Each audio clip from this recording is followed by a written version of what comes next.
Ninguém. Mas eu agradeço que vocês 2 estão aí também. Bom, então vamos lá. Por que que eu falei que era tão importante falar de patentes e que eu não tinha me dado conta, que normalmente eu dou patentes antes do desenho industrial? Porque o desenho industrial, ele de alguma forma derivou das patentes de modelo de utilidade. Se eu for pegar lá no início, né, da proteção, eu tinha algumas proteções básicas, que era, eu tinha proteção de patentes, eu tinha proteção de marcas, eu tinha a parte dos direitos autorais, e eu tinha todo um escopo de concorrência desleal. Essa era a lógica inicial.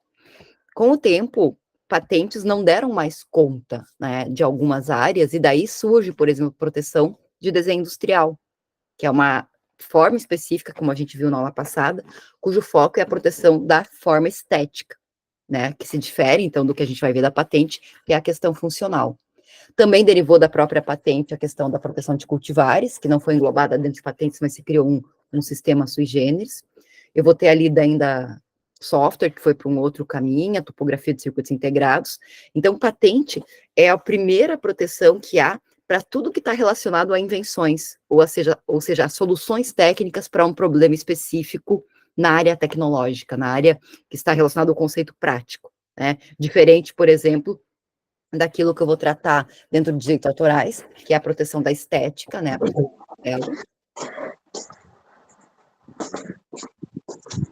e também o que eu estou falando dentro de marcas, que é a proteção dos signos distintivos, de maneira geral. Augusto, eu vi que você estava, eu não sei se você estava tentando falar ou não, ou se ligou o microfone aqui sem querer, qualquer coisa, tu liga o microfone e pode falar à vontade. Assim como todos vocês, tá? Podem me interromper a qualquer momento, tá bem? Foi sem querer mesmo, desculpa, professora. Não, tranquilo. Vocês não liguem assim, quando dá uns barulhos estranhos, eu vou lá e fecho o microfone, mas não é que vocês não podem falar, é só porque tá dando a interferência, e daí, tipo assim, às vezes é porque eu não tô conseguindo falar direito, qualquer coisa, só ligar o microfone, por favor. Não estou fechando o microfone de ninguém, não é isso. Vamos lá. Uma questão importante para a gente diferenciar, que é a questão da diferença entre criação e inovação. Quando a gente fala de propriedade intelectual, a gente está trabalhando com proteção de criação, mas cada uma das áreas da API trata de alguma criação específica. Enquanto, por exemplo, quando eu falo de direito autoral, eu estou falando da criação intelectual, que está relacionado muito mais com a parte lúdica, hedônica, a parte que não é a parte aplicada. Quando eu vou para a criação, que está relacionada à patente de invenção, eu foco numa criação intelectual com efeito técnico industrial. Assim, uma simples criação do intelecto, ela não é considerada uma invenção. Para que seja considerada uma invenção, é necessário que a gente traga uma solução nova para um problema técnico existente. E essa é a definição do Gama Cerqueira. Até para quem não conhece, se eu não mencionei ainda, o Gama Cerqueira, ele é um dos, digamos assim, um dos melhores que a gente já teve até hoje como doutrinadores em propriedade intelectual no Brasil. Se eu não me engano, a gente tem a introdução dele lá naquela lista de documentos que tem naquela biblioteca, e tem na biblioteca da universidade o tratado dele, que são em 3 tomos. Se alguém for se aprofundar, se alguém quiser estudar a propriedade intelectual assim a fundo, principalmente a propriedade industrial, o Gama Cerqueira é, tipo assim, o cara que vocês precisam ler para conseguir compreender a lógica que está por trás da propriedade intelectual. Depois vem o Denis Borges Barbosa, vão vir outros, assim, mas o Gama é aquele, assim, digamos assim, de fundo, é o que entendeu e é o que a gente utiliza até hoje, quando a gente está encontrando alguma situação muito estranha, a gente vai para a lógica dele para resgatar, para utilizar. Inclusive, por exemplo, quando a gente vai fazer análise de marcas, né, de conflitos entre marcas, ou mesmo hoje com conflitos em trade dress, a gente utiliza a lógica do Gama Cerqueira como lógica. Então, é alguém assim que vale a pena, se alguém quiser se aprofundar em conhecer um pouco mais. Embora já tenha morrido, embora os livros dele sejam de antes da lei atual, a lógica dele é uma lógica muito importante. Outra diferença importante para a gente fazer é entre invenção e descoberta. Eu já tinha comentado uma ou outra vez para vocês que a descoberta é, tipo assim, aquela revelação de algo que já tem na natureza. Eu não conhecia, mas já estava lá. Como, por exemplo, quando o Newton, ele descobre, né, a gravidade. A gravidade já estava atuando nos nossos corpos, a gente não flutuava por aí, e quando ele criou a lei da gravidade, a gente parou de flutuar. Não, ela já existia, e ele conseguiu descrever matematicamente como que se dava, como que a gravidade da Terra influenciava nos corpos, e como que ela se sobrepunha, né, à gravidade da Lua e do Sol, etc. Então, isso é uma descoberta. Isso não é passível de proteção por direito autoral, é por propriedade intelectual, por patentes. O que a gente protege por patente é algo que não existia. É algo que, obrigatoriamente, eu tive a manipulação humana em uma eventual descoberta, mas eu torno aquilo diferente daquilo que foi encontrado no estado da natureza. E esse é o caso, por exemplo, do veneno da jararaca, que foi usado no captopril, que é um remédio para questões cardíacas, que assim, já se conhecia, o veneno da jararaca está por aí antes, né, do próprio homem, né, porque a jararaca é mais antiga que a gente na Terra. Mas, brincadeira. O veneno em si, do jeito que ele está disponível, ele mata a pessoa. Mas, ao se separar os princípios ativos contidos nesse veneno, se descobriu um que auxiliava em problemas de ataque cardíaco.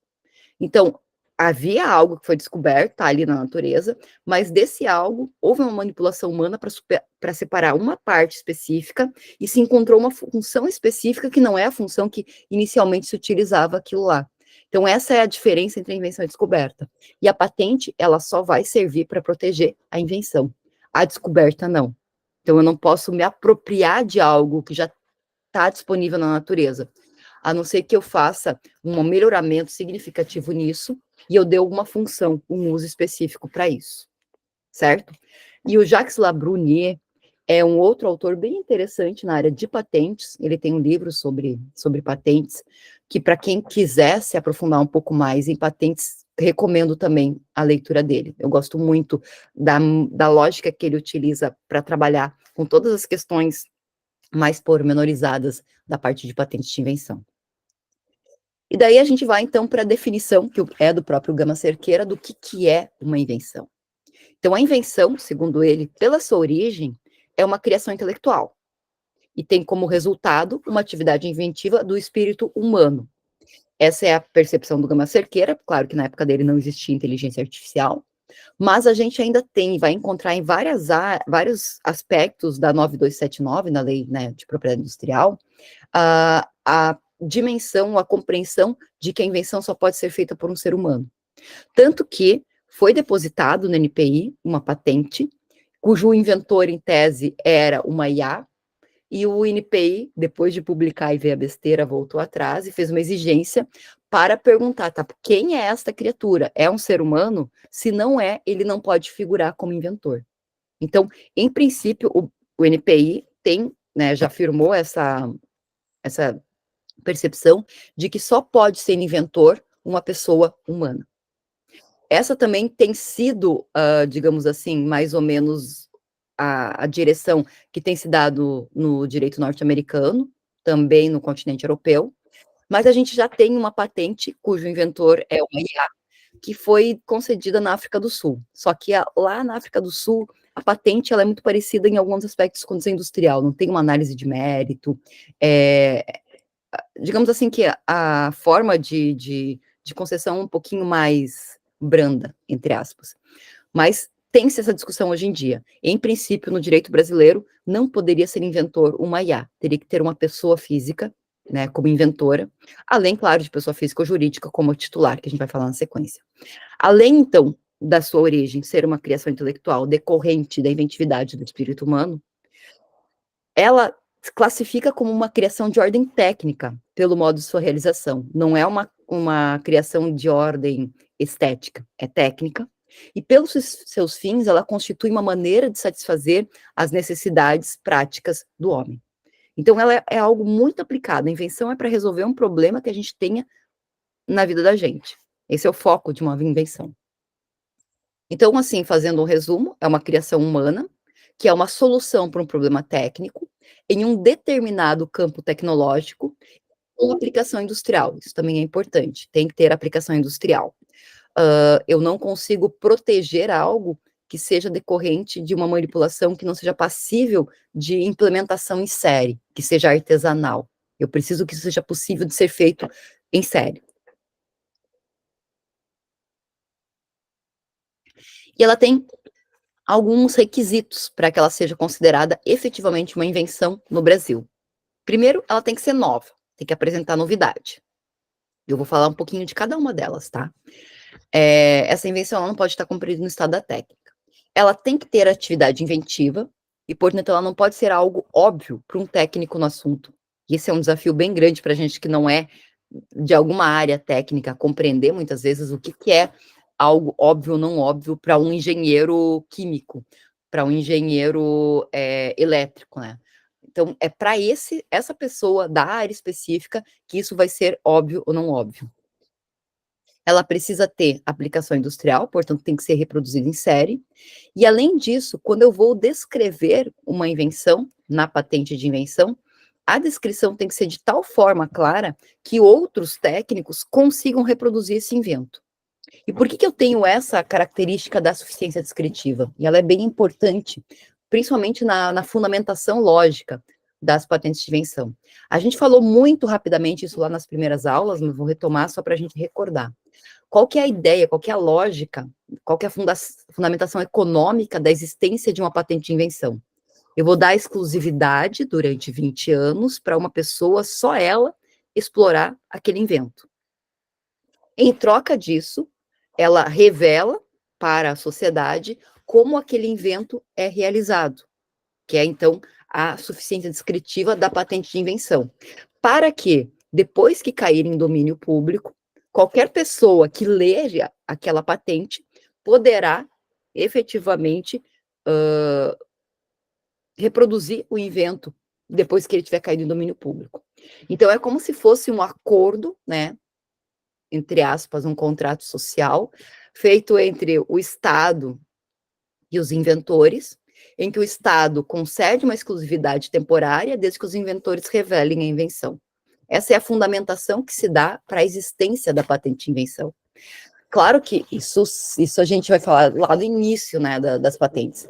E, de alguma maneira, se questiona isso, se efetivamente isso acontece, se efetivamente tem suficiência descritiva, se a sociedade está se aproveitando dessa liberação dessa informação, né, e que está conseguindo fazer o uso dessa informação para que justifique esse período de exclusividade, já que durante esse período de exclusividade, em princípio, o inventor ele pode cobrar um preço superior ao preço do custo, né, da produção. Então, hoje se questiona um pouco se essa fundamentação ainda faz sentido. Ai, desculpe. Um pouco frio, né? Mas, então, essa é uma discussão que existe, e tem muitos autores que vão trabalhar com isso, quando vão aprofundar a questão de patentes, por exemplo, né? Se hoje o sistema de patentes ainda faz sentido, se esses 20 anos são suficientes, se esses 20 anos não são demais, dependendo da área, né? Porque tem áreas em que eu demoro muito tempo, se for pegar a área farmacêutica, por exemplo, queira ou não, apesar de toda a indústria farmacêutica, né? Eu realmente preciso, às vezes, de 10 a 20 anos para chegar numa molécula de um medicamento. E daí se questiona se 20 anos é pouco para retribuir o investimento. Agora tem outras áreas que são superadas muito rapidamente. E daí se questiona se 20 anos não é muito. Então, tem toda essa discussão que pode ser feita em termos de fundamentação desse prazo de proteção de uma patente de invenção. E, claro, se faz sentido a própria existência dela, porque tem, por exemplo, o pessoal mais, digamos assim, não é liberal, o libertário mesmo, eles discutem, né, a necessidade realmente do Estado estabelecer uma patente ou uma exclusividade para alguém. Ele entende que o mercado deveria se autorregular e que as pessoas deveriam inventar e colocar no mercado e proteger por segredo industrial, e que não faria sentido eu ter uma patente, né? Que é a parte mais libertária, digamos assim, né? Já tem uma parte mais, digamos assim, socialista, que vai entender que não faria sentido essa proteção, porque, né, tem o outro lado, que você, digamos assim, que é a ideia de que os meios de produção, eles por si só já garantem um monopólio. Mas então tem muita discussão que pode ser feita para além da parte técnica. Eu normalmente dou muito a parte técnica da propriedade intelectual e não entro nessas discussões mais filosóficas, né? Mas elas podem ser feitas também. E teve até alguns alunos que já fizeram em artigos essa discussão. Enfim. Por quê? Porque, sim, existem duas formas de proteção. Eu tenho a primeira forma de proteção que já existe desde sempre, que é o segredo. Se eu não contar para ninguém como eu faço, ninguém vai saber. O problema, assim, quando eu só sou eu fazendo, tudo bem. Agora, quando outra pessoa precisa saber de parte desse segredo ou de segredo para me auxiliar, para trabalhar junto comigo na empresa, é um pouco mais complicado de manter esse segredo. Então, é a proteção de fato mais forte que existe, é você não contar para ninguém, você poder utilizar indefinidamente, que é uma brincadeira que se faz com relação à fórmula da Coca-Cola, de que ninguém saberia exatamente qual é a fórmula secreta, e que são 5 pessoas, essa história, né? 5 pessoas do mundo que sabem a fórmula, e elas andam, inclusive, em aviões separados, para que se o avião cair, uma continue sabendo, essa história toda. Mas, enfim, tem muito mais uma mística, né, sobre a fórmula da Coca-Cola, eu acho, do que o segredo em si. Então tem esse ponto, e também tem o ponto que hoje em dia,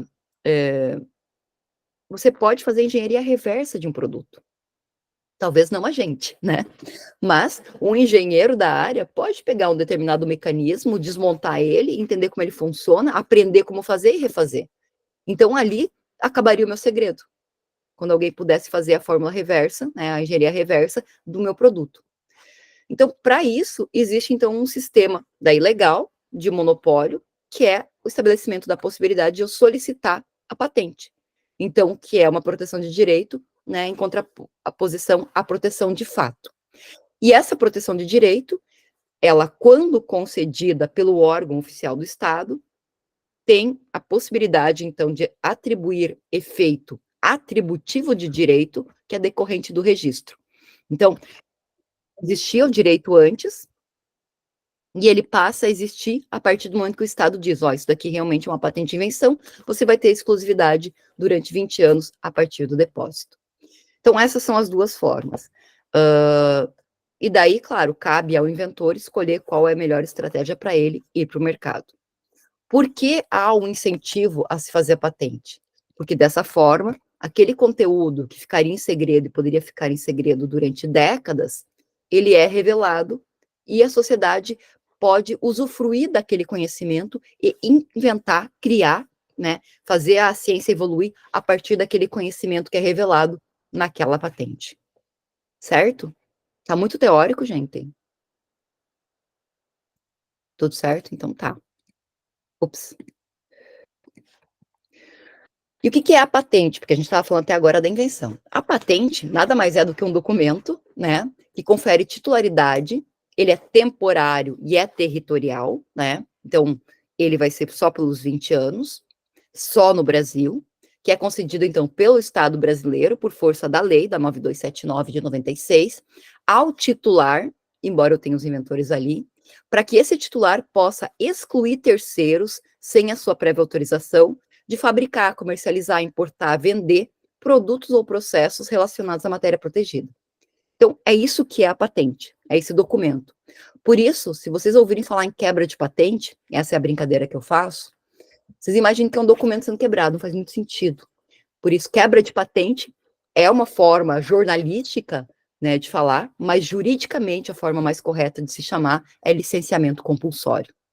Então, se em algum momento houver alguma situação em que um titular estiver abusando do direito dele, ou seja, colocando um valor que é muito superior ao valor que seria razoável, ou colocando aqui no Brasil um valor diferente, muito superior ao que ele oferece em outros países, ou fornecendo uma quantidade no Brasil que é inferior à quantidade necessária para atender a demanda brasileira. Então, de alguma maneira, abusando do direito dele, ou fazendo abuso do poder econômico dele, é possível a decretação, né, mediante solicitação ou de um terceiro interessado, ou mediante iniciativa do próprio Poder Executivo Federal, é possível decretar-se, então, um licenciamento compulsório.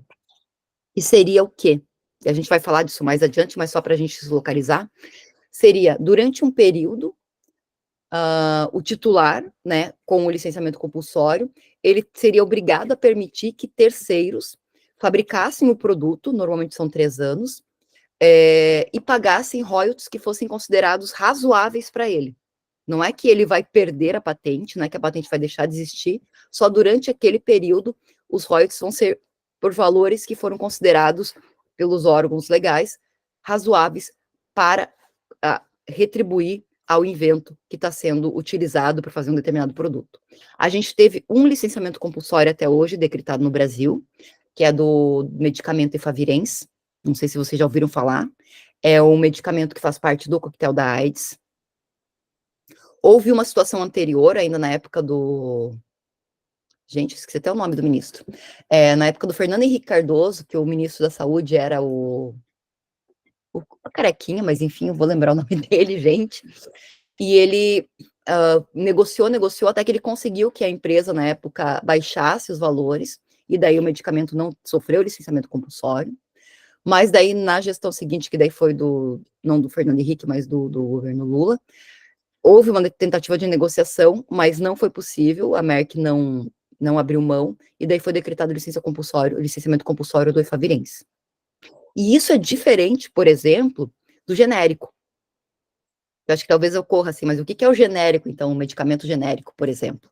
O medicamento genérico nada mais é do que um medicamento que já caiu em domínio público, ou seja, que a patente já terminou. Tá, mas o que tem de especial, então? Se a patente já terminou, não é qualquer um que pode produzir? Qualquer um pode produzir. Mas, além da gente registrar no NPI a patente, alguns tipos de produto, como medicamentos, eles têm uma regulamentação para comercialização. E no caso dos medicamentos, é a Anvisa que regulamenta a comercialização. Então, eu tenho o NPI que concede a patente, que é a exclusividade de uso, e eu tenho a Anvisa que vai permitir que um determinado medicamento seja comercializado.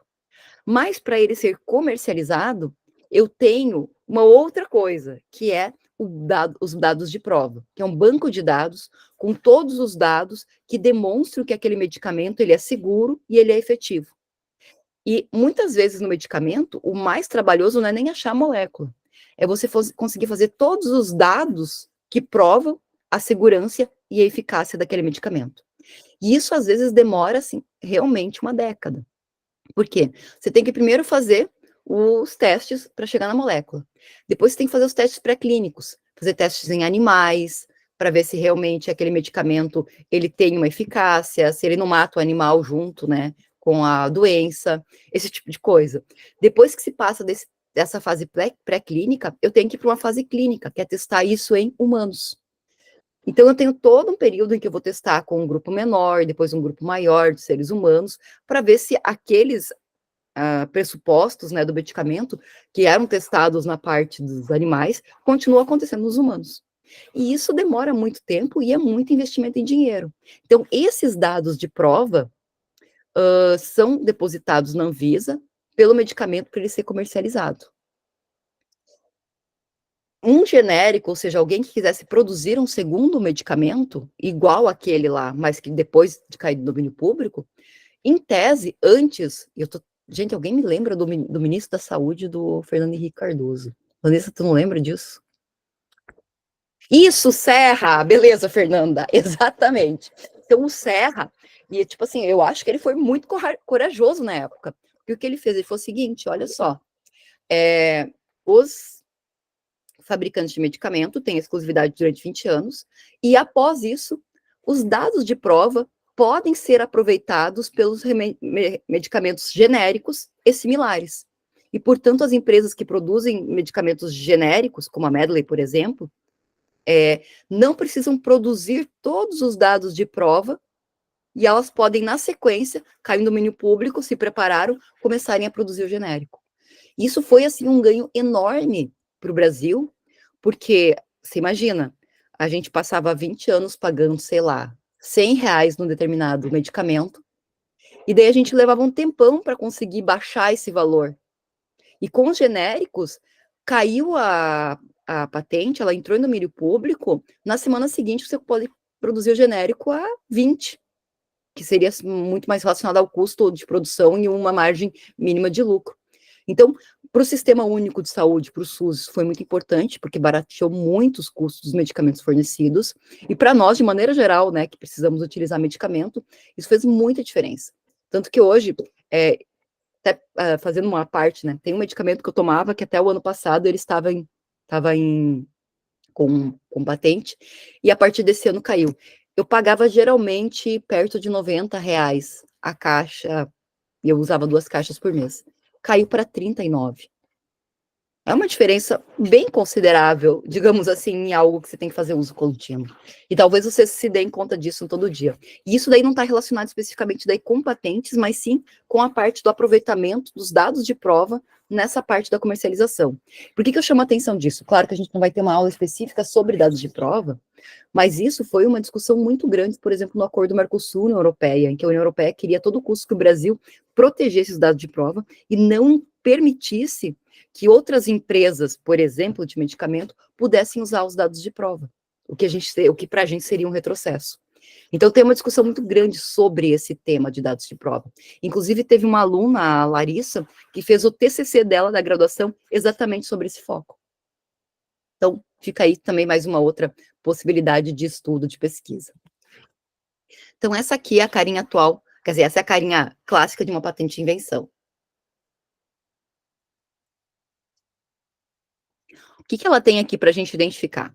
Tem o número da patente, tem quando ela foi depositada e quando ela foi publicada. Por que dessa diferença? Porque quando você deposita uma patente, você tem até 18 meses para mantê-la em sigilo, para que você possa negociar durante esse período, né?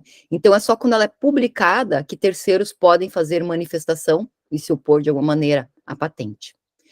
Aqui eu tenho o título, né? Esse daqui é um dispositivo para inibir a ação de mosquitos e outros insetos hematófagos. Quem é o titular, o depositante, é a Fiocruz, a Fundação, então, Oswaldo Cruz. Aqui eu tenho todos os inventores, que são os pesquisadores que criaram isso, né? Titular é ela, quem pode negociar é a Fiocruz, eles são só os inventores. Por acaso, aqui eu tenho um procurador também. Aqui eu tenho o resumo do que é esse dispositivo, no caso, esse invento. E aqui em cima eu tenho algumas classes. A gente comentou um pouquinho dentro de marcas, sobre as classes de marcas. Aqui eu tenho as classes de patente, que não é que eu proteja só naquela classe, mas ela ajuda a gente, quando a gente faz uma pesquisa, né, no banco de dados de patente, ajuda a gente a achar uma determinada patente de acordo com a área específica. Então, essas classes, elas servem para isso. Se eu for fazer uma pesquisa básica no NPI, né, dentro do NPI, eu coloquei aqui uma tecnologia que eu estou estudando agora, que se chama CRISPR, que é a edição gênica, que dá para fazer edição de genes, sejam genes pessoas, genes animais, genes plantas, né, para tentar ver o que tinha. Eu posso fazer uma pesquisa com o número do pedido, se eu tiver, posso ter uma pesquisa mais avançada, em que eu coloco o titular e pesquisar pelo titular, ou eu posso colocar no resumo, na palavra-chave, em determinado ponto. Aqui daí vieram uma série, né, de patentes. Isso aqui é para vocês verem como é que eu entro no site do NPI, e como hoje é terça-feira e o site do NPI, às vezes terça-feira fica muito ruim, eu dei os prints antes, para a gente não ter problema de vocês não conseguirem ver, porque às vezes acontece, né. Eu já fui dar uma aula. Fala, Vanessa. O que acontece para ficar tão ruim na terça? Desculpa, né, o que acontece na terça-feira? Terça-feira é o dia que é publicada a revista de propriedade intelectual, com todas as publicações e prazos da semana. Daí, tipo assim, tem uma sobrecarga de pessoas entrando no site e uma sobrecarga de bots, né, de IA, também raspando os dados da revista. E daí fica tudo muito lento e geralmente cai o sistema. Por isso. Então, e já me aconteceu, eu acho que fui dar uma aula, não sei se tu estava, Fernando, na aula da AGE, que eu simplesmente não consegui dar aula, porque não consegui entrar no site do NPI e não dava para dar. Então, já comecei a fazer isso, pega e deixa os prints. E aqui, então, aparece, né? Esse aqui é o atual número que se utiliza, a data do depósito, então eles já são antigos, já foram publicados, já passou os 18 meses, o título e as áreas. Então, é só uma visão geral. Peguei uma específica, que era uma composição para edição gênica para suprimir o escurecimento de uma planta de batata, né? Para que a planta da batata não escurecesse. E ali se fazia uma alteração do gene para isso. Daí aqui tem, né, o depositante, o nome do inventor, o procurador. Esse daqui ainda é um PCT. O que é um PCT? Não sei se vocês lembram que eu comentei que na área de marcas eu tenho o protocolo de Madrid, que me permite fazer o depósito de marcas nos países todos que fazem parte do protocolo com um pedido só.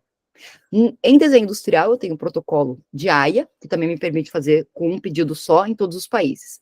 O PCT é o acordo relacionado à cooperação em matéria de patentes, que me permite fazer um depósito, que ele fez aqui, o depósito do PCT, lá em 2021, e escolher todos os países nos quais ele gostaria de fazer o depósito dessa patente, com um único depósito lá na origem dele.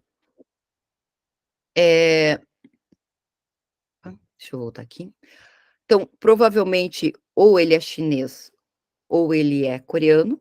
Eu nunca lembro, eu acho que isso aqui é coreano, mas enfim. E aqui eu tenho também o procurador. Ele depositou lá no país de origem dele. Ah, é Coreia, tá aqui, Kelly. Ele depositou aqui no país dele, na Coreia, lá em 2021, e depois, pelo PCT, foi depositado no Brasil, e com o período, então, de sigilo, é só em 2023 que ele é publicado aqui, esse aqui especificamente. E aqui embaixo vão ter alguns outros dados a mais, que é, essa coisa importante, a partir do terceiro ano do depósito, eu tenho que começar a pagar anuidade, isso é diferente de marca, diferente de desenho industrial, eu tenho que pagar anuidade todos os anos da patente até o final dela, se eu não pagar, ela cai em domínio público. Isso é até para eu indicar que eu tenho interesse, continuo tendo interesse. Aqui são os despachos, esse aqui é o despacho da entrada nacional, e esse aqui é o despacho da publicação. E aqui, normalmente, é onde eu clico para ter acesso à patente em si. Então, essa é a patente. Essa aqui é a cara mais atual das patentes, né? Com o número, a data, etc. Isso aqui é só para vocês se familiarizarem, se em algum momento cair no colo de vocês de terem que buscar uma patente, pelo menos vocês sabem o que vocês vão encontrar pela frente. Além do resumo, vocês vão ter todo o detalhamento, né, da patente de invenção em si. Isso aqui eu não vou entrar. Vou falar rapidamente disso, já falei disso em outras áreas, principalmente na questão do direito autoral, mas a gente tem uma lógica de que também a proteção de patentes, assim como o direito autoral, como marcas, é algo bastante recente. E por diversos motivos. Tanto na Roma Antiga, quanto até na própria Idade Média, trabalho sempre foi considerado algo, de certa forma, menosprezado, e cabendo a quem era escravizado ou a quem era o servo. E por isso não se verificava o interesse e necessidade nesse período de se proteger aquilo que eles faziam, porque se o escravo já era meu, por que eu vou proteger aquilo que ele fazia? Se aquilo era meu também, já que, né, na lógica do direito de propriedade, o acessório segue o principal. Uma coisa bem horrível de se falar, né? Bem horrível. Mas enfim, era como essas pessoas viam as coisas naquele momento. Eu espero que hoje em dia não vejam mais dessa forma, né? É só a partir do final da Baixa Idade Média que se começa a dar uma importância ao trabalho e às invenções. Com o quê? Com a Revolução Industrial. Primeiro se começa na República de Veneza, e depois a gente vai seguir para as outras áreas, e o auge se dá realmente na Inglaterra. E daí vão surgir as feiras, vão surgir as corporações de ofício, que num primeiro momento guardavam como segredo as invenções que elas criavam, mas em algum momento se vê a necessidade de alguma outra forma de proteção que não só essas corporações. E principalmente com o iluminismo, e especialmente com a Revolução Francesa, que acaba com essas corporações de ofício, se buscam estratégias para se proteger esses direitos, que não seja por meio desse tipo de segredo, que era o que tinha dentro das corporações. Vocês lembram das corporações de ofício da Idade Média? Vocês já ouviram falar disso? Espero que sim. Pois eram organizações, vocês vão ver alguns filmes de Idade Média, né, que tinham como foco aquela coisa, você nascia naquela família, tinha parte daquela família, você continuava ali fazendo o ofício daquela família. Bom, a Revolução Francesa, principalmente, quebra com isso, a própria Revolução Industrial também quebra com isso, eu vejo, tem uma série de inventos chegando, e eles precisam encontrar uma estratégia de proteção. Então, é a partir daí que se criam as primeiras leis relacionadas à patente, e a partir daí, por exemplo, né, que em Florença, na Itália, se faz a primeira proteção. É engraçado, porque a primeira proteção na Inglaterra, na verdade, é de vitrais, na verdade, foi uma maneira de se apropriar de um conhecimento que tinha, né, em Veneza, na República de Veneza, e a primeira lei de patentes é a lei de Veneza. Esses aqui são os primeiros inventos. E uma coisa interessante, e eu acho que é o grande ápice, né, é que nos Estados Unidos, na Constituição, ainda vigente, se vai para a Constituição como um direito, entre aspas, fundamental, a proteção dos inventores. E a lei né, com o formato atual de 1790, é a primeira lei de patentes, digamos, atual, com essa lógica. Uma coisa que chama atenção, isso aqui é por causa disso, desse gráfico, é que, assim, 1790 para 1984, que é a primeira lei da China. Só que hoje, a China conseguiu fazer um trabalho tão interessante que ela está depositando muito mais patentes que os Estados Unidos. A brincadeira que a gente faz é que ela aprendeu direitinho o caminho de como inventar. Primeiro ela aprendeu copiando, copiou, aprendeu a copiar muito bem e começou a conseguir inventar. Que hoje, eu não sei se vocês têm acompanhado as últimas notícias, o grande medo, né, do Ocidente, por exemplo, relacionado à indústria de carros, são os carros elétricos chineses. Não sei se vocês estão acompanhando aqui no Brasil, está tendo uma disputa violenta sobre a questão tributária relacionada a, eles querem, têm feito todo o movimento para aumentar a tributação dos carros elétricos chineses, porque eles estão entrando com valor muito baixo, e eles podem quebrar, digamos assim, a indústria automobilística, entre aspas, nacional, porque ela não é nacional, né, é só as plantas que estão aqui no Brasil. Então está tendo uma discussão muito grande. Então é só uma brincadeira para demonstrar como alguém aprendeu bem a utilizar a lei de patentes. E essa brincadeira acontece pelo seguinte, como vocês viram, né, a Inglaterra era um país que copiava muita coisa da República de Veneza e das repúblicas italianas, antes de elas serem Itália. A Inglaterra se torna um grande inventor. Não sei porquê. Tá aqui.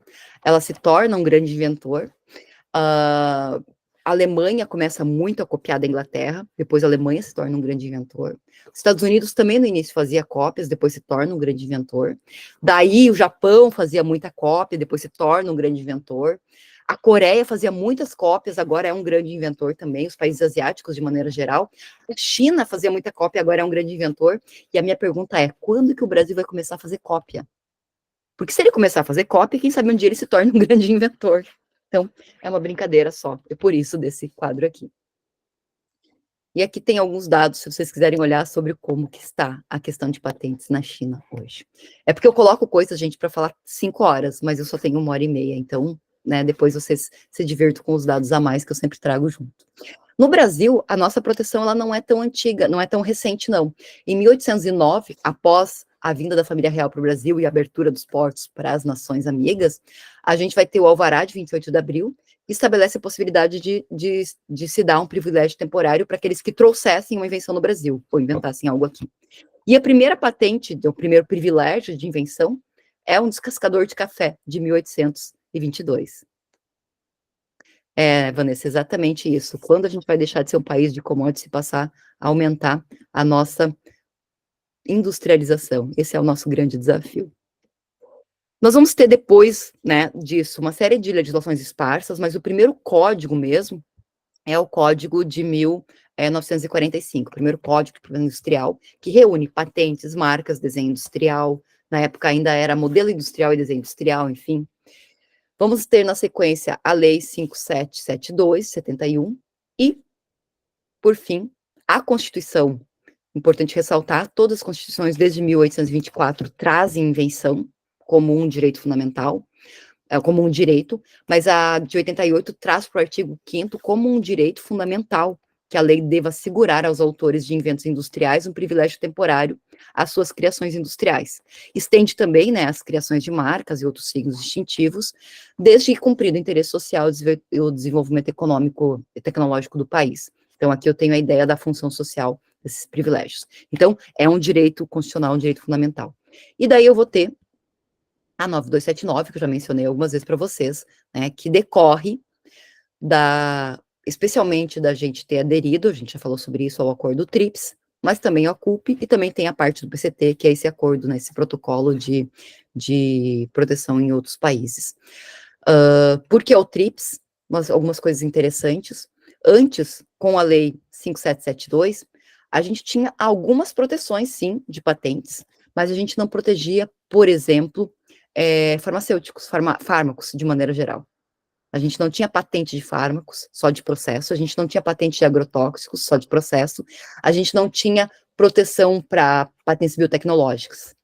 Então, é só por obrigatoriedade do acordo TRIPS, né, que estabelece que a gente tem que fazer a proteção de qualquer invento em todos os setores tecnológicos, que a gente vai abranger hoje, né, no Brasil, a proteção de todos os setores tecnológicos.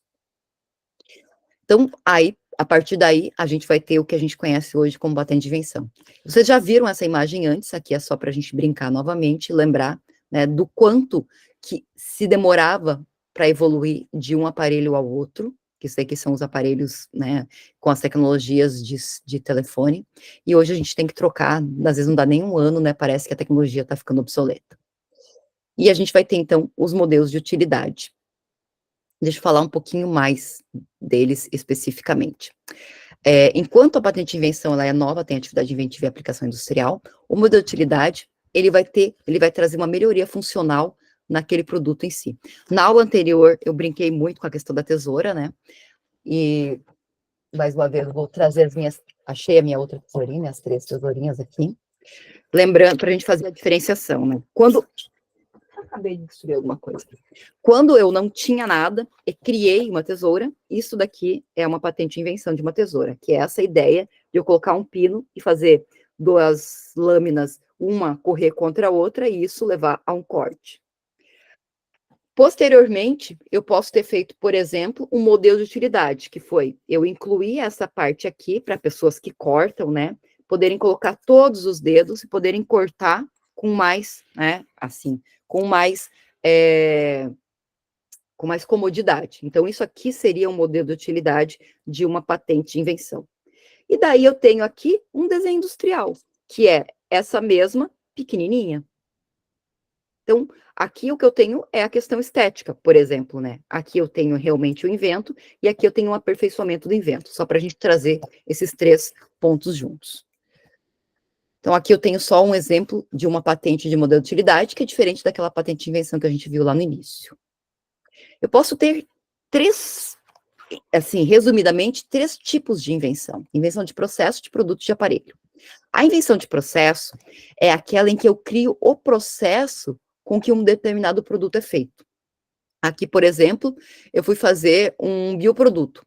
Então, para esse bioproduto, eu tenho que passar por um processo de seleção de uma cepa, além da construção do vetor, passar pela fermentação, depois vou fazer a lise celular, e devo fazer a purificação para chegar nesse bioproduto. Esse processo aqui pode ser protegido por patente, além de eu poder proteger o próprio produto. Em algumas situações, esse processo aqui não é novo, então eu só protejo o produto. Em outras, o produto não é novo, mas o processo, eu acrescentei alguma coisa na fase de processo e esse produto se tornou melhor. Então, aqui, um determinado processo, uma patente de processo, e esse processo aqui é interessante, porque é a comunicação entre uma página web e um aplicativo. Coisas que talvez vocês imaginassem, não, isso aí poderia ser protegido, por exemplo, por programa de computador. Mas a gente consegue fazer patentes de processo, né, implementados por programa de computador também. A invenção do produto está relacionada, então, ao produto final, né, que é o objeto físico, e que pode ou não envolver o processo, dependendo se ele está ou não já em domínio público. E daí eu também posso ter a patente de aparelho. O que é a patente de aparelho? É o aparelho, por exemplo, isso aqui seria o aparelho, que é utilizado para fazer esse processo que vai fabricar esse produto. Então, eu posso ter proteção nesses 3 níveis de patente, de aparelho, de processo e de produto. E aqui tem alguns outros tipos de aparelho de processo, de patente de aparelho, só para ilustrar. Quais são os requisitos que a gente tinha comentado aqui, só para a gente agora aprofundar? Tem uma diferença entre a invenção e o modelo de utilidade, né, que é a questão de você ter a melhoria funcional aqui. Mas, de maneira geral, então, eu vou ter a novidade, a atividade inventiva, a aplicação industrial e a suficiência descritiva. Claro que o modelo de utilidade vai se aplicar para produto, porque eu tenho que fazer uma melhoria funcional num produto, né? Enquanto que a invenção eu posso fazer tanto para processo, quanto para produto, quanto para aparelho. Então, o que é a novidade? A novidade é aquilo que é considerado novo e que não está no estado da técnica. O que é estado da técnica? Estado da técnica é tudo aquilo que foi tornado acessível ao público antes de ter sido depositado o pedido de patente.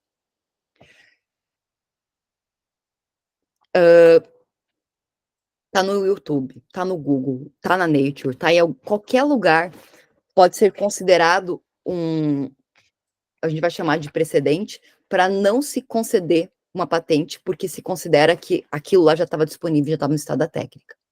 Tem situações em que o próprio inventor resolveu dar uma entrevista, e a entrevista dele, em detalhamento, tinha sido há mais de 1 ano, que a gente vai entrar numa exceção, e, portanto, ele mesmo fez com que a patente dele estivesse em estado da técnica. Então, o que é novo? É tudo aquilo que não está disponível ao público. Fala, Vanessa. Nesse caso da entrevista, né, tem um nível do que ele falou para poder ser considerado estado da técnica, ou qualquer coisa que ele falar a respeito desse projeto ou desse produto que ele está fazendo alterações, enfim, já vale para dizer que ele não pode ter a patente. Tem o nível do que ele falou. Tipo assim, se eu falar coisas genéricas, que são óbvias para as pessoas em geral. Olha, eu vou fazer sei lá, um radiotransmissor com ondas íon. Tá tudo ok. Não faço ideia se isso existe, tá? Agora, ele começar a explicar como é que funciona, como é que ele faz a transmissão, é que pode daí levar ao estado da técnica. É isso que... Esse é um caso concreto que uma colega minha, que é examinadora de patentes, comentou. É um caso concreto, assim. É que eu penso nos projetos que a gente tem, né, também. Não que eu faça esse tipo de projeto, mas muita gente faz, né? E acaba indo em seminários, enfim, antes mesmo de já pedir uma patente, né? Pois é, esse é o grande problema. Eu já trabalhei com núcleo de inovação, né, em ciência e tecnologia de universidade, e, em tese, as pessoas não deveriam publicar a pesquisa delas, nem em congresso, nem nada, antes de fazer a patente. Essa deveria ser a regra geral. Porque, sim, para eu conseguir, porque daí vai da subjetividade do examinador. Revelei ou não revelei algo? Então, a regra geral deveria ser, primeiro eu deposito, depois eu vou contar para os outros que eu fiz. É que talvez, assim, eu imagino, né, que seja isso. A gente pode pedir uma patente de algo que ainda não terminou de ser construído. Pode. E se a gente entra, é uma parte bem interessante, claro que eu não vou entrar na aula aqui com isso, mas eu entro na aula de especialização sobre isso. Porque eu posso, posteriormente, fazer algumas alterações, dentro de 1 ano eu posso considerar aquele pedido provisório, garantir anterioridade, e posso fazer alguns aperfeiçoamentos na própria patente. Então, é possível, sim. Então, é melhor fazer isso do que sair contando. Eu acho que tem isso, e também a questão de, assim, aí já entra também na propriedade intelectual, talvez, né? Porque você está usando recursos da universidade para fazer o projeto, né? Então, né, já que é um órgão público. Bom, tem esse ponto. Internamente, por exemplo, a URGS tem essa regulamentação, eu não sei se o pessoal da EJ já passou por isso, em, sei lá, prestar alguma assessoria para alguém que, né, mas acontece bastante aqui, de eu ter, por exemplo, um aluno bolsista lá da engenharia, que ele está num projeto, né, e ele faz um pedaço do projeto como um todo. Ele tem que, por exemplo, fazer a defesa do TCC dele fechada, né, sem ser para o público, porque se ele fizesse uma defesa pública, aquela parte do projeto dele poderia revelar algo que a universidade iria depositar. E sim, quando a gente, por exemplo, é bolsista, está fazendo um trabalho aqui na universidade e utiliza os meios da universidade, pode ser uma situação de cotitularidade, mas em regra é uma situação de titularidade da universidade. Porque ou eu estou recebendo bolsa para isso, e também, né, estou utilizando todos os meios que a universidade disponibiliza para isso. E daí, já aconteceram algumas situações, né, tipo assim, a pessoa tenta registrar por fora, mas ela utilizou tudo que tem daqui e a universidade vai atrás da patente, né. Eu já passei, já teve situações bem constrangedoras até de professores. Eu pergunto isso também porque eu lembrei do caso da Neuralink.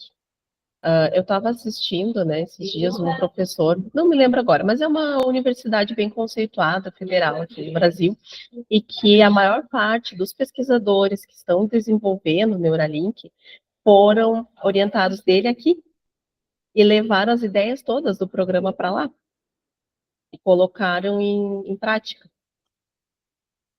E daí tem um problema sobre, tipo assim, se ele tivesse depositado aqui a patente e depositado nos outros países, né, porque a patente também é territorial, ele poderia ter impedido que isso, né, mas ao mesmo tempo é bastante complicado, porque às vezes você está numa fase só teórica, você não tem elemento suficiente para fazer o depósito. Então, essa parte da regulamentação de pesquisa é algo bem interessante, bem desafiador. Talvez alguém de vocês aí acabe indo ser assessor em alguma instituição de pesquisa, e acabei tendo que trabalhar com isso, e ali, olha, é bastante complicado, porque eu tenho financiamento público. Se eu tenho financiamento público, tem algumas regras que eu preciso cumprir, né, de quem vai ser o titular daquilo que eu criar, e algumas vezes as pessoas, elas se passam nessas obrigações. Enfim.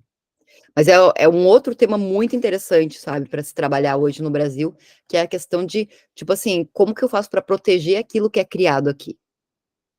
E como que se dá essa, digamos assim, essa disseminação desse conhecimento? E daí tem uma série de discussões que talvez para vocês não façam sentido, mas na época que eu estava mais ou menos com a idade de vocês, eu tinha acabado de me formar, eu fui trabalhar no NIT da Federal de Santa Catarina, fui montar lá com o professor NIT, o Núcleo de Inovação e Transferência de Tecnologia. E a gente foi lá dar palestras, etc. Né? Você imagina, gente, eu estava com 22 anos, 20 para 23. E os professores indignadíssimos, porque se eu fosse tratar disso, o que eu queria era vender a universidade pública. Era uma discussão que existia, assim, porque, né, na verdade, a universidade ia fazer uma patente daquele invento que ele estava criando ali. E ela ia licenciar e poder ter recursos para investir em mais pesquisa. Essa era a ideia, né? E alguns, inclusive, faziam empresas privadas para eles se apropriarem. Na verdade, eles que queriam se apropriar e não a universidade. Mas é uma discussão bem grande, bem antiga. Hoje está um pouquinho mais organizada, está mais regulamentada aqui no Brasil.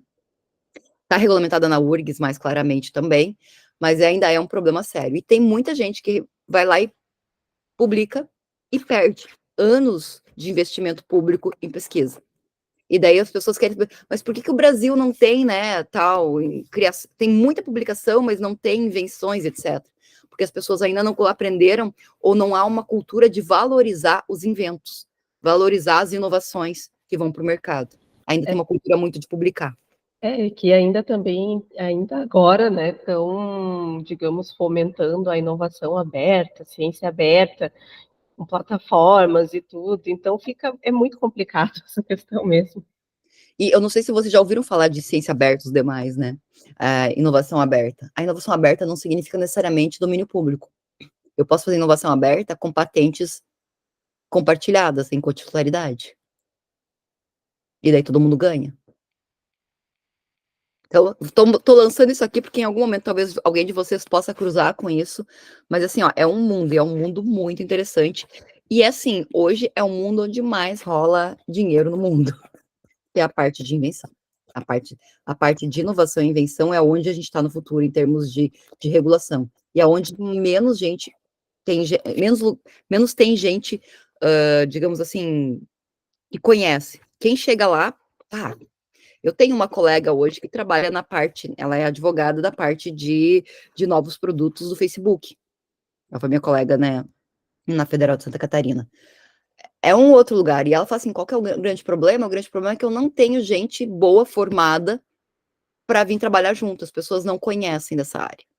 É uma área, digamos assim, claro, eu tenho uma eletiva na universidade, de propriedade intelectual, né? Imagina. Enfim, mas vamos lá. Esse estado da técnica, então, é tudo que se tornou acessível, e eu tenho algumas exceções. Eu vou tratar de uma delas, tá? Que é o período de graça, mas eu tenho as outras exceções que vocês podem acompanhar depois, porque eu estou olhando aqui meu horário. Eu tenho a prioridade unionista, tenho a prioridade interna, mas eu tenho o período de graça, que é esse período que eu comentei, que você tem até 12 meses em que você pode ter feito alguma divulgação. Mas essa divulgação tem que ter um limite. E se eu fizer a mais de 12 meses, eu perco. Por isso que a gente chama de período de desgraça. Né? Porque se passar um dia dessa divulgação e eu não tiver depositado a patente, eu perco a minha exclusividade. O PCT é esse tratado em matéria de cooperação de patentes, que me permite, então, fazer esse depósito aqui no Brasil e escolher em até 30 meses quais outros países eu quero proteger. Normalmente eu vou escolher países que estão relacionados com aonde meu produto vai ser consumido e onde eu posso ter concorrentes que possam produzir o meu produto. E é normalmente assim que eu escolho. É caro, então eu tenho que escolher muito bem para saber aonde que eu vou depositar as patentes. E o PCT ele serve para isso. Depois da novidade, eu tenho a atividade inventiva. A atividade inventiva é aquilo que o fazer não é óbvio para um técnico no assunto. No caso do modelo de utilidade, é um ato inventivo. Então, assim, ele não pode ser comum ou vulgar, não pode ser uma coisa muito simples. Hoje já é óbvio fazer um negócio maior aqui para eu colocar. Mas quando foi feito, era algo que não era comum, Então, por isso, poderia ter sido objeto, e foi um objeto em modelo de utilidade. E, por fim, aplicação industrial, que é aquilo que eu consiga efetivamente fazer em série. Isso pode ser indústria agrícola, extrativista de produtos, etc. Mas eu não posso nada manual ser protegido por patente. E no caso ainda no modelo de utilidade, eu tenho a melhoria funcional, que é a introdução, então, nesse objeto dessa melhoria. Eu gosto muito desse exemplo da Gillette, porque a cada tempo eles criam alguma coisinha a mais, e essa coisinha a mais é que é protegida pela patente modelo de utilidade. Então, para ser patenteado ainda, eu tenho que ter um pedido só dentro do pedido, eu não posso juntar, tipo, né, tesoura com celular, com etc, o mesmo pedido para aproveitar a taxa, não dá, eu tenho que ser um pedido só. Eu tenho que ter a suficiência descritiva e eu tenho que ter uma clareza nas reivindicações. As reivindicações, só para a gente fazer um exemplo assim, são o pedido da petição inicial, sabe? Se você não faz um pedido numa petição inicial claro, coerente, adequado, o juiz não tem como te dar aquilo que você quer. As reivindicações de patente são a mesma coisa. A unidade do pedido, então, é que eu tenho que ter um mesmo grupo, e a suficiência descritiva é que ele tem que estar claro. Em algumas situações, eu não consigo fazer uma suficiência descritiva porque eu vou depositar um micro-organismo. Daí eu tenho um local específico em que eu deposito o micro-organismo, especificamente. E daí eu tenho o Acordo de Estrasburgo, que o Brasil não aderiu ainda, que permite esse depósito internacional. No caso do Brasil, a gente faz um depósito nacional em uma autoridade específica que o NPI indica. Não, Vanessa, não. Essa é uma parte interessante, um pouco complicada às vezes, mas interessante. Na redação de patentes, em regra, não é advogado que trabalha. É agrônomo, químico, engenheiro, de maneira geral. Eu trabalhei já com redação de patente, já fiz por algum tempo redação de patente, acredite se quiser, assim, na área de química, na área de biotecnologia, eu fazia redação, mas podem ser outros profissionais. E o depósito, ele não precisa ser feito por um advogado, tem que ser feito por um procurador. Antigamente era o advogado ou agente da propriedade intelectual, mas é informação civil pública, e hoje qualquer pessoa pode, o que é um perigo, porque daí qualquer pessoa pode. E daí a gente tem pessoa que não tem a mínima ideia do que está acontecendo e faz. Mas não quer dizer que vai ser aceito, né? Pois é, o problema é que daí vai o inventor, acredita na pessoa e às vezes perde essa patente porque a pessoa que fez não sabia fazer. É por isso, por exemplo, Fernanda, que eu tenho um certo cuidado com a EJ fazer depósitos de patente. Eu incentivo muito marca, porque marca eu acho que é uma coisa tranquila, mas patente é bastante complicado. Então, por isso, eu lembro na época que o Marcos demandava, vamos fazer um curso sobre redação de patentes. Gente, eu fiz quase 1 ano de curso para aprender a fazer redação, e eu não me considero apta para dar curso de redação de patente, que é um negócio muito complexo. Então, tem uma parte que a gente pode, tem outra parte que a gente tem que reconhecer, né? Eu sei fazer redação, mas dar curso de redação já é uma outra coisa, porque são todos os campos, né? Eu fiz redação específica em 3 áreas, que era mecânica, química e a parte da biotecnologia, mas tem muitas outras áreas, né? Então é bem desafiador. E quem faz essa parte aqui, tem alguém, né, especialista que faz na CDTEC, por exemplo? Eles contratam escritórios que façam a redação. Eles fazem a parte de busca, fazem a parte de acompanhamento, mas na universidade a gente tem a Secretaria, né, de Desenvolvimento Tecnológico, que é responsável por proteger todas as patentes da universidade, e lá tem um corpo que é quem faz as buscas para verificar se aquilo é novo ou não é, mas tem geralmente o escritório contratado que faz a redação e o depósito. Então, porque não é algo trivial. Além disso, você até perguntou, não está pronto ainda, ou falta um pedaço. Eu consigo fazer um certificado de adição a uma patente que está em curso. Se aquela invenção ela não é digna de uma nova patente, eu consigo adicionar aquilo a uma patente que eu já tinha existente em algumas situações. Esse aqui ainda é o certificado, né, de adição. E eu tenho algumas exceções daquilo que não é considerado invenção e daquilo que embora seja invenção, não é protegido no Brasil. Como eu já tinha comentado com vocês, né, descoberta, uma teoria científica não é protegido, concepções puramente abstratas ou matemáticas, esquemas, métodos comerciais, talvez apareça, gente, né, eu quero patentear um método de venda, não é possível, tá? Mas eu posso encontrar estratégias para proteger em algum conteúdo. Por exemplo, eu não consigo proteger um método de divisão rápida, mas eu consigo construir uma calculadora e ela, sim, eu posso proteger. Não posso proteger, né, o método primeira venda em 7 dias, mas eu posso, eventualmente, proteger dispositivos que eu utilize para fazer isso. Não posso proteger obras literárias, arquitetônicas, artísticas, porque elas vão ser protegidas pelo direito autoral, mas eu poderia proteger, por exemplo, uma máquina que fizesse, né, um desenho. Eu não posso proteger a maneira de fazer, né, a trama, mas eu posso fazer uma máquina. Não protejo o programa de computador em si, porque isso é protegido pela lei de software, a lei do programa de computador, mas eu posso proteger por patente uma patente implementada por programa de computador. Não posso proteger formas de apresentação, mas posso proteger o conteúdo, o local onde elas sejam. Gente, eu vou apresentar para vocês isso aqui, né? Pendrive. Brincadeira, né? Porque eu já usei muito. CD, isso são maneiras de, né, armazenar informação, isso eu posso. Inclusive, a gente precisou, né, no início do semestre. Nem fale, meu Deus do céu. Gente, até hoje eu não sei o que fazer. Tem alguns lugares que eu chego e o pendrive não funciona, em outros o pendrive funciona. Muito louco. Não posso proteger regras de jogo, mas posso proteger um console, inclusive por desenho industrial e patente. Não posso proteger técnicas e métodos operatórios ou cirúrgicos, tá? Como métodos terapêuticos ou diagnóstico. Imagina, você está no meio de uma cirurgia, tem que fazer uma técnica especificamente e não pagou a patente para fazer aquela técnica. Não posso fazer. Não, isso não é possível no Brasil, né? Eu não tenho patente sobre isso. Agora, sobre métodos não terapêuticos, eu poderia, né? Deixa eu ir para um exemplo aqui. Que daí vou deixar isso daqui. Por exemplo, isso daqui é um método terapêutico ou não? Se fosse só estético, remover a cárie, eu poderia proteger, mas como é um método terapêutico, eu não posso. Agora, eu posso proteger o negocinho que eu uso para remover a cárie. Não posso proteger o todo ou parte de seres vivos e materiais biológicos encontrados na natureza. Mas posso proteger sequências de DNA, proteínas, processo de proteção, etc. O que não é patenteável, embora pudesse ser protegido, mas o Brasil não considera, tá? Aquilo que é contra a moral e os bons costumes. Isso daqui, gente, é uma patente americana de um autochutador de bunda. Tá? É um autochutador de bunda, você, né, se chuta, enfim. Acho que aqui seria considerável contrário à moral e aos bons costumes, mas enfim, nos Estados Unidos é uma patente concedida. Então esse é um ponto, o que é contrário à moral e aos bons costumes, e também aquilo que fosse contrário à segurança, à ordem e à saúde pública não seria passível de patente. Não posso proteger também tudo que envolva alterar o núcleo atômico, não posso proteger uma bomba atômica aqui no Brasil.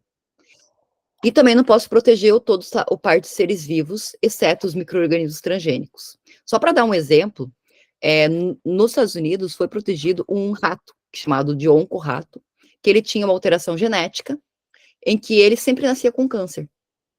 E ele era utilizado para, né, testar tratamentos de câncer. Isso não seria possível de proteção, por exemplo, aqui no Brasil. O que eu posso proteger são os micro-organismos transgênicos.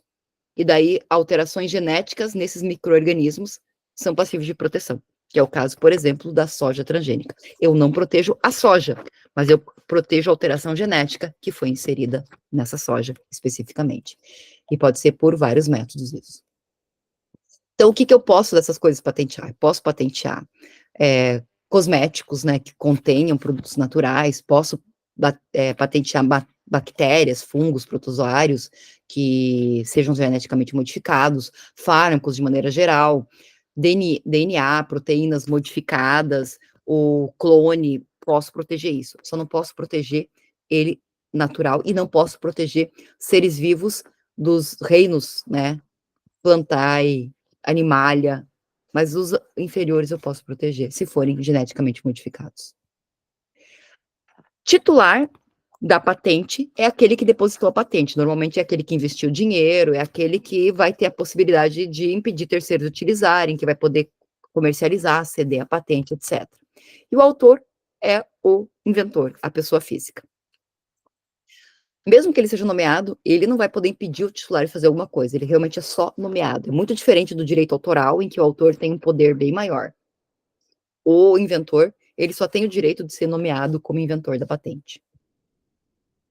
Posso ter cotitularidade? Posso ter cotitularidade em uma patente também. Outra coisa importante de lembrar é que no Brasil a gente tem o princípio, assim como eu falei em marcas para vocês, a gente tem patentes, que é o first to file.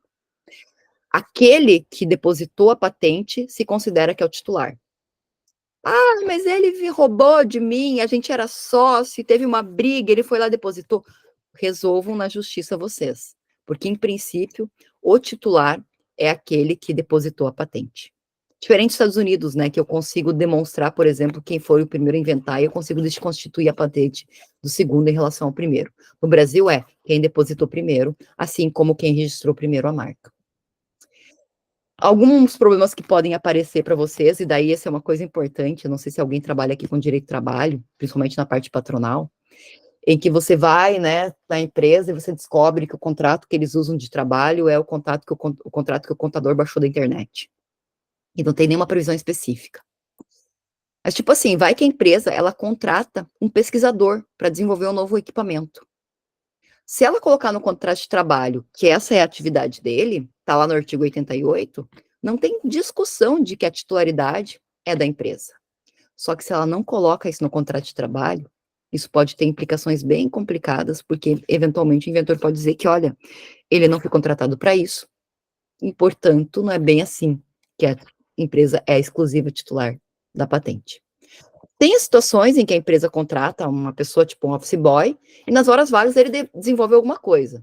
E daí, no caso, a invenção vai ser totalmente dele. O problema maior é quando acontece a situação de que eu não especifico que o cara foi contratado para isso, e ele desenvolve alguma coisa lá dentro. Porque o que a lei determina é a cotitularidade. E daí, imagina uma empresa tendo que negociar com o empregado sobre se vai licenciar ou ceder uma determinada patente. Então, por isso, um contrato de trabalho bem adequado é bem interessante. E tem muita discussão dentro do direito do trabalho, e tem umas discussões assim que às vezes os juízes do trabalho talvez não conheçam tanto da área, e às vezes tem umas decisões meio equivocadas, né, relacionadas a isso. Como é que funciona? Porque, em princípio, se eu fui contratado para desenvolver, eu já ganhei meu salário por isso. Então, em princípio, eu não tenho participação nos royalties. Agora, se eu fui contratado, mas não para desenvolver, e eu desenvolvi, eu sou cotitular. Como é que funciona? E além disso, por exemplo, nas empresas públicas, na URIC, se você desenvolver uma patente aqui, você, embora não seja titular, você tem direito a royalties, a um percentual. Como é que isso funciona? Então, é um outro ponto, uma outra discussão que a gente tem dentro de patentes. Quais são os limites da patente? Primeiro, é territorial. A patente, ela é protegida num determinado país, né, ou num bloco regional, no caso da União Europeia. Depois, vocês estão no Brasil, eles estão copiando a minha patente na Argentina. Depois, estão na Argentina? Não, ferrou. Eles não vão poder vender para o Brasil. Mas eu tenho esse problema, digamos assim, de não poder impedir que na Argentina seja protegido. Porque o Brasil aí adotou, já vou falar disso, da exaustão de direito internacional. Interna. Além disso, em relação ao tempo, eu tenho para patente de invenção 20 anos a partir do depósito, depois cai em domínio público, e no caso de uma utilidade, 15 anos a partir do depósito, depois cai em domínio público. Essas outras datas, elas existiam quando o parágrafo único do artigo 40 ainda existia, mas ele foi suspenso por uma DIN, e se alguém quiser um tema interessante para estudar, é estudar essa DIN, em que ela discute por que esse prazo aqui não faz sentido. Antigamente, se a minha patente, digamos assim, demorasse mais de 10 anos para ser analisada, da concessão eu podia ter mais 10 anos. E às vezes acontecia de efetivamente demorar. Hoje não existe mais essa possibilidade no Brasil. Mas esse é um tema à parte também que a gente pode discutir. E depois, claro, teve a lei que acabou revogando, de fato, o parágrafo único. Além disso, eu tenho os limites relacionados à extensão das reivindicações. Se eu não pedir numa reivindicação, é tipo eu não pedir numa petição inicial. Eu não vou ter a exclusividade sobre aquele objeto específico. Além disso, eu tenho a questão da exaustão de direito. O direito, no caso da lei brasileira, da 9279, se escolheu que só o titular pode colocar no mercado brasileiro aquela patente, aquele invento. Então, assim, só ele pode importar e só ele pode produzir ou autorizar alguém a importar ou produzir. Portanto, se um terceiro produzia num país que é legítimo produzir, mas importar no Brasil, ele pode ser barrado de importar aquele produto para o Brasil, mesmo que lá fora fosse legítimo. Daí eu tenho as licenças, as voluntárias são as licenças que se faz de maneira geral, as compulsórias são aquelas que eu comentei lá no início, quando estava falando da questão dos fármacos. E eu posso ter, então, uma licença compulsória por abuso de direito, por abuso de poder econômico, ou ainda, né, e daí nesse caso, é um terceiro, normalmente, que está percebendo esse abuso de direito, que vai entrar com o pedido, ou eu posso ter uma licença compulsória por emergência nacional, por interesse público. Esse aqui é um tema muito interessante, infelizmente é muito pouco explorado no Brasil, porque há uma, não sei, uma certa, tipo assim, uma temeridade, mas, tipo assim, se utiliza muito em países desenvolvidos a decretação de licenciamento compulsório para medicamentos que naquele momento seja importante para aquele país. E a gente aqui tem uma certa cautela com isso, mas poderia ser algo que poderia ser melhor explorado. E além disso, eu vou ter os limites legais, que a própria lei estabelece no artigo 43. Se eu faço, digamos, uso, né, o terceiro não autorizado em caráter privado e não vou acarretar prejuízo ao titular, eu posso fazer. Eu também posso utilizar uma invenção com finalidade experimental para fazer pesquisa, para que depois, caindo no domínio público, eu possa lançar outros produtos. Eu posso solicitar a preparação de medicamentos naquelas farmácias de manipulação, por meio de prescrição médica individual, independente de pagar daí royalties. Por exemplo, se eu preciso utilizar uma dose menor que a dose que está disponível, eu posso pedir para manipular sem pagar. E daí aqui vem a exaustão, né? Eu posso colocar o produto, depois que o produto tiver sido colocado no mercado, o titular não pode mais fazer nada. Por exemplo, tem celular, comprei ele legitimamente, quero revender. A Apple não vai poder me impedir, né, de vender esse celular aqui dentro do Brasil. Agora, eu não posso importá-lo sem autorização da Apple. E eu não posso fabricá-lo no Brasil sem autorização da Apple. Mas eu posso revendê-lo depois que ele tiver chegado no mercado. E isso para qualquer produto. A patente, então, ela se exaure na primeira vez que você coloca o produto no mercado interno. E daí vem uma discussão, Fernanda, sobre fashion law.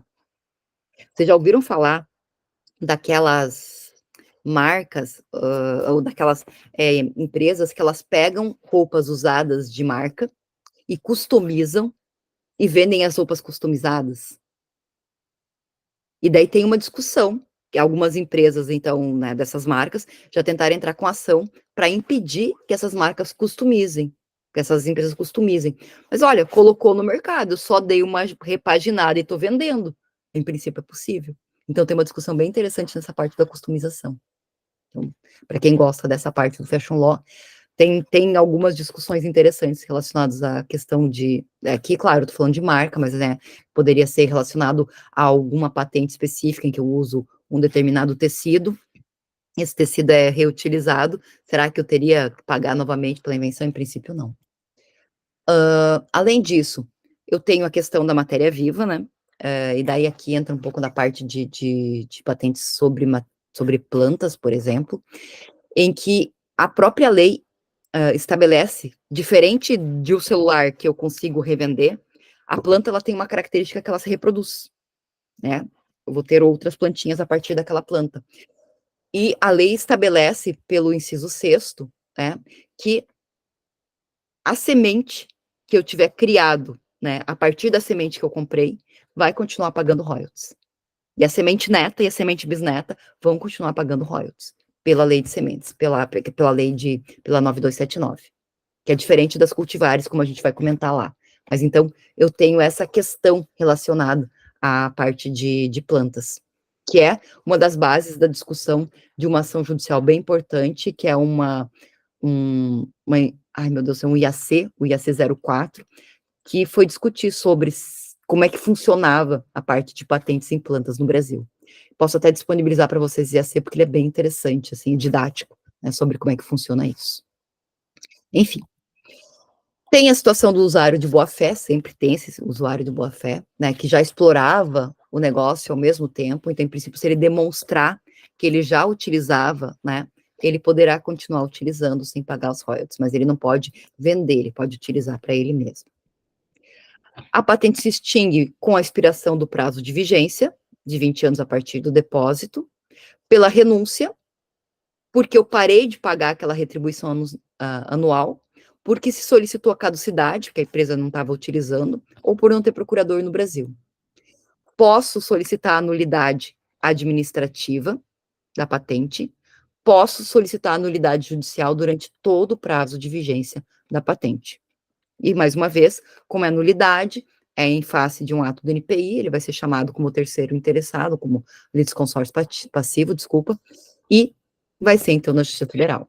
E posso ter também as ações que vão ser na Justiça Estadual de busca e apreensão, abstenção de uso com indenização por danos morais e materiais. Aqui alguns sites que vocês podem brincar para fazer busca, né? Esse é o passo a passo para o depósito, né? É um pouquinho mais complexo do que a de marcas, porque eu vou ter que fazer... Primeiro eu vou ver a viabilidade, vou depositar a patente. Daí o NPI faz um exame formal, pode ter ou não, né? Algum tipo de questão. E depois de 18 meses, eu faço a publicação oficial. Eu posso renunciar a esses 18 meses? Posso, e pode ser depositado, pode ser publicado antes. Mas então, publicado, terceiro pode apresentar manifestação. E daí aqui, a partir do terceiro ano, eu começo a ter que pagar a anuidade. Depois disso, e pode ser antes, né, até, não é após, é até 36 meses, isso aqui tá errado, tem que substituir isso aqui. Eu posso solicitar o exame, né, de mérito. Feito o exame de mérito, vai ser feito um parecer técnico. Esse parecer técnico vai dizer se a patente ela é nova, tem atividade inventiva, aplicação industrial ou não. Faço esse deferimento, pago, se dá a concessão, é emitida a carta patente. O parecer técnico indica que não faço indeferimento, posso entrar com recurso, ou, né, deixar o indeferimento, ou do recurso, volta para o deferimento, então, paga a concessão e é emitida a patente. Aqui vocês vão ter, não vou entrar nisso daqui especificamente, mas é um passo a passo de como que é feita a redação, até para dar uma ideia, né, do que tem numa redação das reivindicações. Só tem esse daqui que eu quero mostrar rapidamente, para quem está ainda aguentando aí, que é uma patente bem simplesinha, que dá o, tipo assim, o conteúdo dela para vocês verem como é que ela funciona. É um imobilizador inflável, tá? Este imobilizador inflável, aqui eu tenho o relatório técnico descritivo dele, tenho aqui o estado, né? Atualmente, as imobilizações são feitas com gesso pesado, é um caos. Então, o estado da técnica. Em linhas gerais, a novidade desse daqui consiste, então, em um imobilizador inflável formado por corpos plásticos, e ele vai descrever como é que é esse imobilizador inflável. Depois ele vai apresentar a descrição de uma série de figuras, esse aqui é bem simples, a patente mesmo, né, de como é que funciona esse imobilizador. E aqui vão vir as reivindicações, como eu comentei, é o coração. Eu brinco que é muito parecido com uma petição, né, porque eu tenho o que aconteceu, né, o que eu quero, e agora eu tenho o pedido, que é o imobilizador inflável, caracterizado pelo fato, ou caracterizado por, que isso é super importante, porque a proteção se dá só sobre aquilo que está depois do caracterizado por ou caracterizado pelo fato. Então, caracterizado pelo fato de ser constituído por um corpo inflável, adaptável à região do corpo humano onde é aplicado. Então, é isso que eu estou protegendo com esta patente. E daí eu tenho as reivindicações dependentes, de acordo com a 1, né, caracterizado pelo fato de possuir formato cilíndrico tubular. Vocês já vão ver os exemplos. A reivindicação dependente seguinte é caracterizada pelo fato de possuir formato tronco cônico tubular. E a última é caracterizada pelo fato de compreender uma cinta formada por sucessão de corpos cilíndricos inflamáveis, infláveis, passíveis de serem reunidos em seus extremos por fitas. Então, esses aqui são as reivindicações desse imobilizador inflável. E é isso que está protegido, digamos assim, essa partezinha que está em amarelo ali é que vai estar protegida numa patente de invenção. Eu espero, aqui, por fim, né, eu também tenho que ter o resumo do que é o imobilizador inflável, que é o que vai ser publicado lá na página inicial do site do NPI. E depois eu consigo baixar outras patentes. E aqui, algumas coisas sobre desenho. Essa era a ideia, digamos assim, de uma parte bem overview da aula de patentes. Normalmente, né, se eu tivesse mais semanas, com as 19 semanas, eu daria 2 aulas de patente, mas eu queria dar a aula de patente para vocês, terem esse overview sobre a aula, para vocês terem pelo menos uma visão do que é a patente. Não sei se tem mais dúvidas, alguma coisa. O povo hoje está particularmente quieto, né? Eu sei que está frio, mas enfim, eu sei que é um tema árido, eu sei disso, porque não é uma coisa que está no nosso dia a dia, mas acreditem, tem gente que ganha muito bem, vive muito bem a vida especializada só na parte de contencioso de patentes. Todo mundo congelou, né? Exatamente. Todo mundo tá congelado aí. Certo, gente? Eu espero que tenha sido útil para vocês. Vocês tenham pelo menos tido uma noção, uma visão do que é patente de invenção, patente de modelo de utilidade. Se alguma coisa acontecer, cair, né, no colo de vocês, vocês pelo menos saibam como se virar e por onde começar. Depois, na sequência, eu já arrumo o negocinho lá, a aula, com os materiais todos e deixo disponível para vocês, assim como os questionários. Reforço mais uma vez, né, que os questionários da semana passada estão abertos até hoje, e os questionários de hoje abrem e ficam até terça-feira da semana que vem. E semana que vem a gente trata especificamente de trade dress, certo? Tragam dúvidas, essa é uma parte mais dia a dia, mais, né, cotidiano, por favor, tragam dúvidas, porque eu fico assim, tipo, daqui a pouco eu congelo aqui também, né, não me mexo mais, e a nossa aula fica congelada aqui. Mas ajuda bastante quando vocês interagem, quando fazem perguntas, ajuda bastante a aula a fluir. Certo? Mais alguma coisa, alguma dúvida?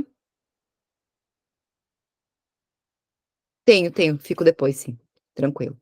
Certo, gente? Então, uma boa semana para todo mundo, e nós... Boa semana, tchau, tchau. Tchau, Gabriela. Tchau. E é óbvio, né, que eu vou parar de gravar, porque senão... Oi.